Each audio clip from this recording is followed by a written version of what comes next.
Bop bop, beep a bop.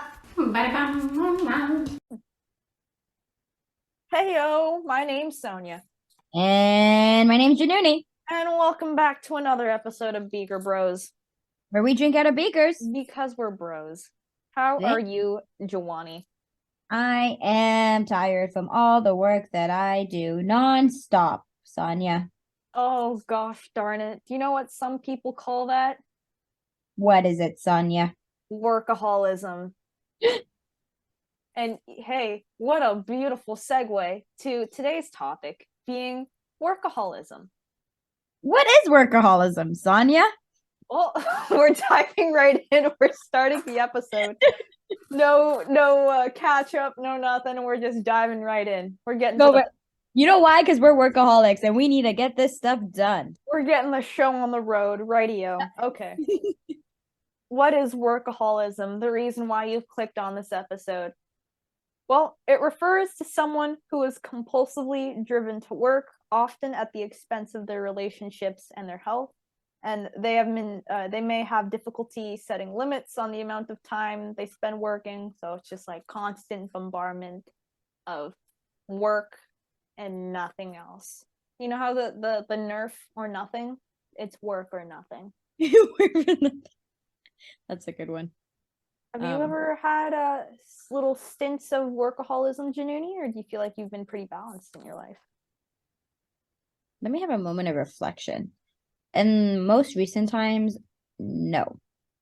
Back in actually no. I think I'm a person that if I do too much work, I can feel that. My body can also tell that, and it takes snaps and it needs its time. Like if I want, I guess I could pull through, but I also know to listen to my body and know that sometimes it needs a break and I can do that. Like there's times, don't get me wrong, I will spend a whole day starting and finishing a 10-page report, right? Like I'll do it. Working smart, not hard, you know? Yeah. Yeah. Yeah. Exactly. So I don't think it's like being a workaholic because I'm not constantly doing that.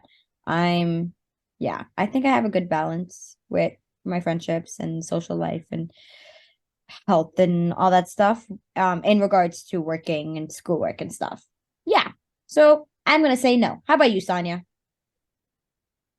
Once. And I remember it very vividly. It was the worst summer. It was the summer June going 20. in. Pardon? There's a summer of It was the 2020. summer of no, it was the summer going into second year.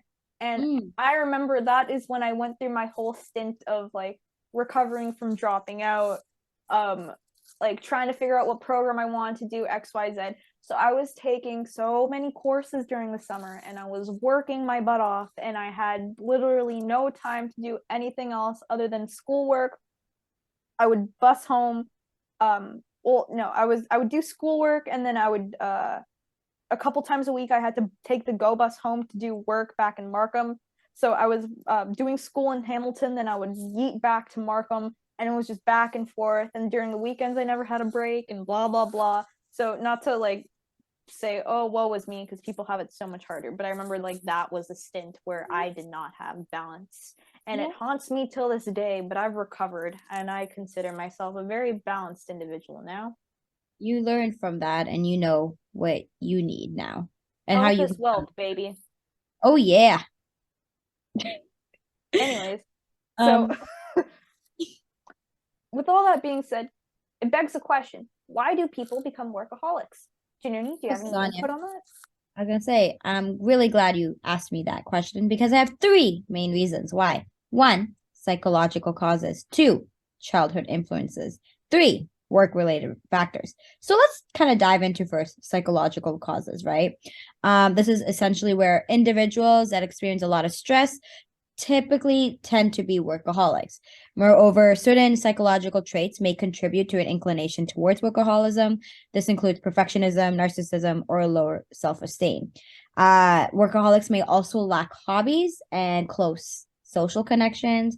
It can be difficult to address workaholism because it is often viewed as a positive trait, I guess. Unlike addictions like alcoholism, right? In relation to low self-esteem, workaholics may be driven to work excessively and order to gain approval and respect from their peers. So it's almost like masked as like even an issue, because it's like, oh, you're such a hard worker, you're doing this constantly, you get praised. It's almost like a cycle, right? Like they said, when you compare it to alcoholism, it's like, oh, like, there's what is the negative impacts or consequences or whatever a bit more apparent. It's like, oh, that's not okay. Kind of addressing that as an addiction, while workaholism it's not as transparent as an addiction. And also another factor, as I said, was the childhood influences. So another reason why people are workaholics may actually lie in their upbringing, including a stressful childhood, early adult responsibilities, and having workaholic parents, such that these individuals experiencing this upbringing reportedly have a higher likelihood of becoming workaholics in the future, which is kind of fascinating. There might be inadequate relationships within the families, or a lack of unconditional love may also contribute to the development of workaholism. For some people, work may serve as a coping mechanism to help balance emotions, fill up the emotional gap, and provide a sense of purpose. So as you can see, like, having workaholic parents can kind of create this cycle of, like, you don't feel like you had the proper relationship with your family. You might not feel like you got the love that you need, which contributes to, like, seeking approval from, just doing more work and stuff like that. Yeah. Sorry, did you want to add something, Sonia? I feel like I've been going on a spiel. No, it's okay. I was just agreeing, and I didn't want to cut you off. Sorry, were you done? I was gonna go to the work related factors now, but if keep going. Okay. I'll say my point after. You're on a roll. Gotta go. So then there's work related factors, where one reason why people may become workaholics is that their job becomes their primary source of emotional and social fulfillment, and they might find a sense of purpose, identity, and community through their work, which can be especially appealing if they feel disconnected or unfulfilled in other areas of their life. So this can actually lead them to gradually work longer and longer hours, often to a point of constantly overworking and sacrificing their personal time and well-being. This pattern can be ingrained in their personality. They may not even realize that they have developed an unhealthy imbalance between work and the rest of the life. What's really interesting about all these factors, like the psychological causes, childhood influences, and work-related factors, that they're very interconnected. That I'm kind of like noticing as I read through this, like, one causes this and this and this. This may be an issue, so they kind of seek this and then they seek that, but everything plays into the role of why people become workaholics. Yeah, as you were talking, the comments I was going to say before, but was happy that I waited until the end to also hear your comments on the work-related factors. Mm-hmm. Everything from this description sounds like they all have, like, social influences on what contributes to people to becoming workaholics. Like, it's like the social gratification, the social, like, community that's garnered out of it, like the socialization, I guess, from what's the word, like, from their upbringing and seeing mm-hmm. their parents. So it's all very, like, interconnected. So I thought that that was a very good description there. It's interesting to also consider how through social media and just media in general, seeing people promote their lives and promoting this sort of grind mindset. I'd be curious to see how that contributes to workaholism as well. Because there's almost like society praises people for being hard workers and kind of, hustling and all that stuff, right? That it is almost like a feeling good about it, because you're like, oh my God, I'm being praised for it.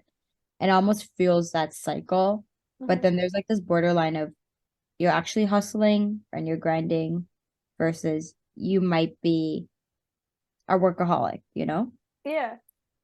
And it's also an element of, by seeing these narratives online, it perpetuates that, oh, you're never enough, because in comparison, like if you want to look at things quantitatively, like, oh, you could say this person has 30,000 followers, has X amount of dollars in their bank account, and they're doing XYZ, but then this person has 100,000 followers and they're doing XYZ and has X amount in their bank account.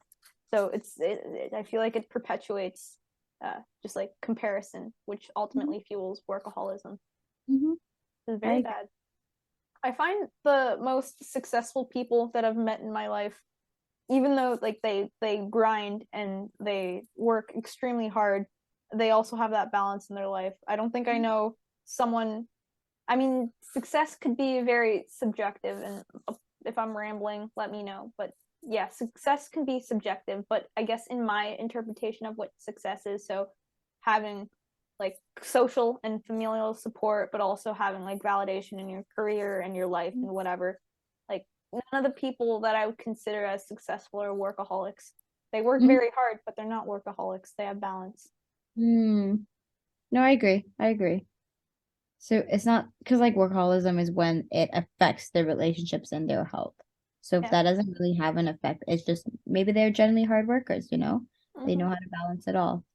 Or maybe if you feel like it's not having an effect, but it could be like a subconscious thing. Like, are you subtracting yourself from social situations all the time just to get like a report in? Yep. Yeah. No, I agree.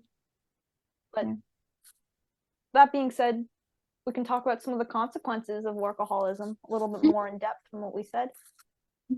So there's a report or a paper from Beaker and colleagues that was published in 2014, and it found that workaholism showed a positive relationship with work-family conflict and demonstrated a negative association perceived partner-family satisfaction. So that goes back to like how it's interesting, like your childhood influences can contribute to you being a workaholic, but then it could also have negative impacts. Like the negative impacts you may have experienced could also be passed down to your family because you become a workaholic and then they experience the same things that you might have when you were a kid.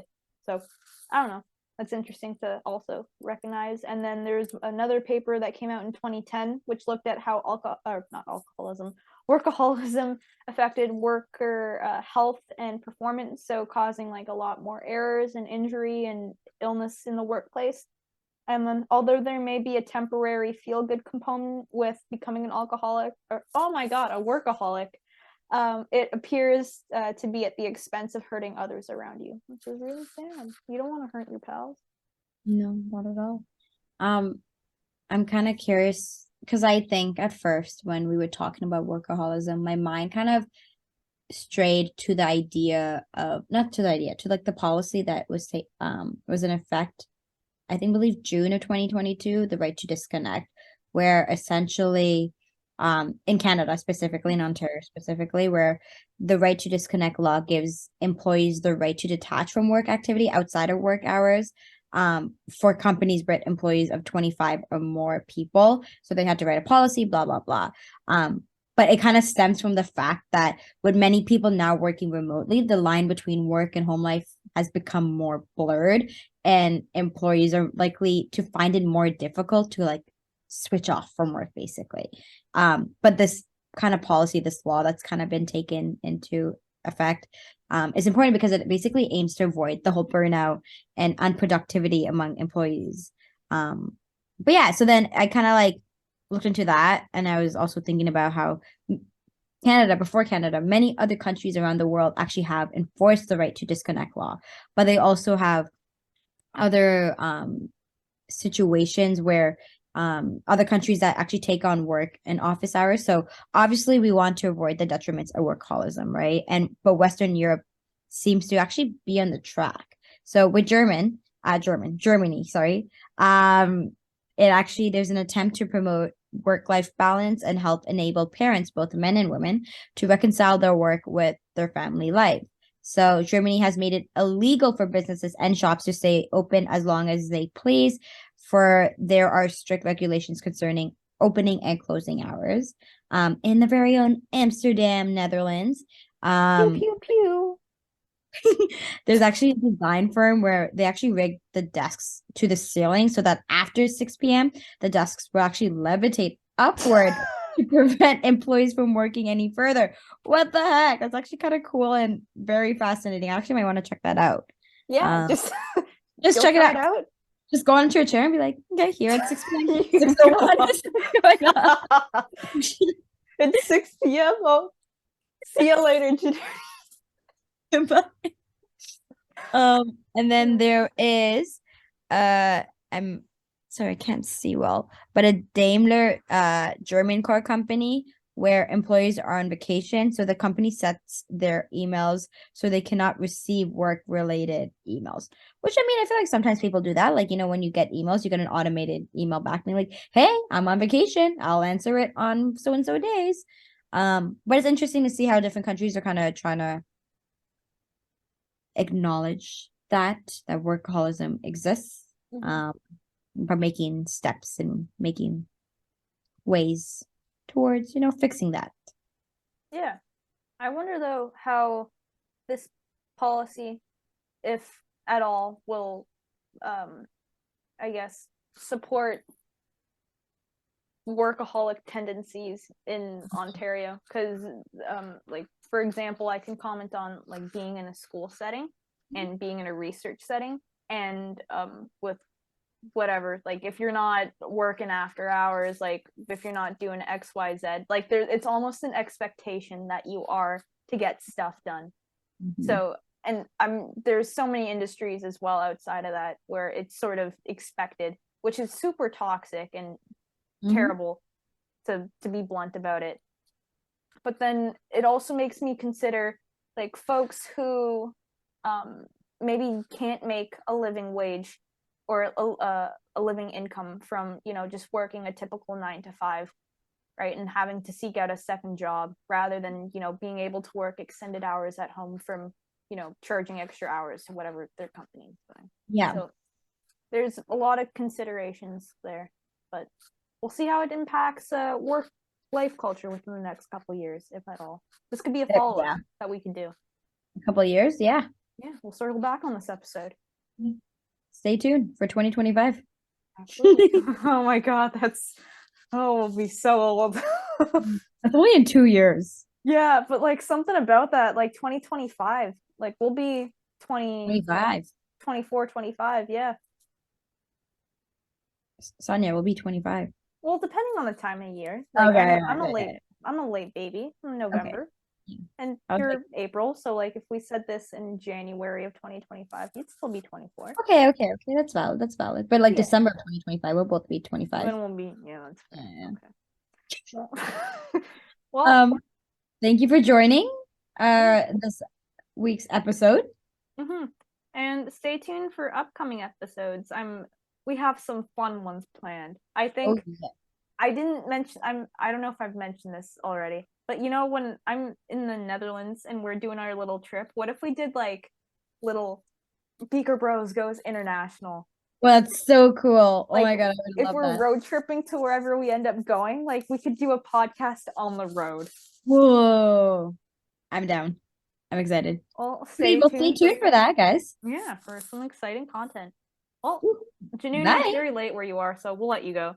Peace out, everyone. Goodbye. I forgot I was stopping the episode.